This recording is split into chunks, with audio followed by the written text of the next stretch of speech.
Hi കൂട്ടുകാരെ, എല്ലാവരും സുഖമായിരിക്കാമെന്ന് വിചാരിക്കുന്നു. ഞാൻ ഇന്നൊരു സൂപ്പർ റെസിപ്പി ആയിട്ടാണ് കേട്ടോ വന്നിരിക്കുന്നത്.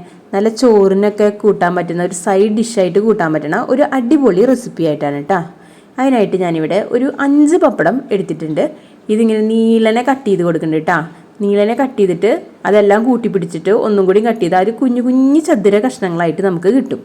കണ്ട ഇതുപോലെ നിങ്ങൾക്ക് ഇഷ്ടമുള്ള ഷേപ്പിൽ ഇത് കട്ട് ചെയ്തെടുക്കാം. ഞാൻ ഇതുപോലെയാണ് ഇത് കട്ട് ചെയ്തെടുത്തിരിക്കുന്നത്.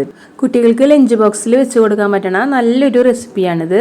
അപ്പോൾ ഇത് എല്ലാം നമുക്ക് ഇതുപോലെ കട്ട് ചെയ്തെടുക്കാം. ചെറിയ ചെറിയ പീസുകളായിട്ട് കട്ട് ചെയ്യാം. ചതുരനെ വേണമെങ്കിൽ കട്ട് ചെയ്യാം, അല്ലെങ്കിൽ നീളനെ വേണമെങ്കിൽ നമുക്കിത് കട്ട് ചെയ്തെടുക്കാം. ഇനി ഒരു ചീനച്ചട്ടി ചൂടായതിലേക്ക് ഞാൻ വെളിച്ചെണ്ണ ഒഴിച്ചു കൊടുക്കുന്നുണ്ട് കേട്ടോ. അതിലേക്ക് ഒരു ചെറിയ കഷ്ണം പപ്പടം ഇട്ട് നോക്കുന്നുണ്ട്. അത് ചൂടായി വരുന്നുണ്ടോ വന്നിട്ടുണ്ടോ എന്ന് അറിയാൻ വേണ്ടിയിട്ടാണ് കേട്ടോ ഞാനിങ്ങനെ ചെയ്തത്.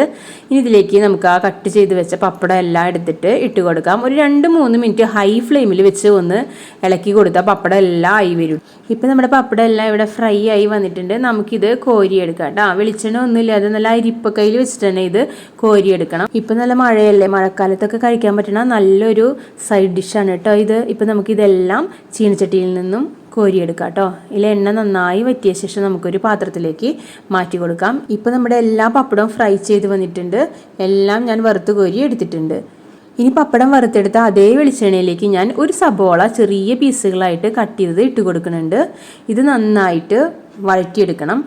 അതിനുശേഷം ഞാൻ ഇതിലേക്ക് കുറച്ച് വേപ്പില ഇട്ട് കൊടുത്തിട്ടുണ്ട്.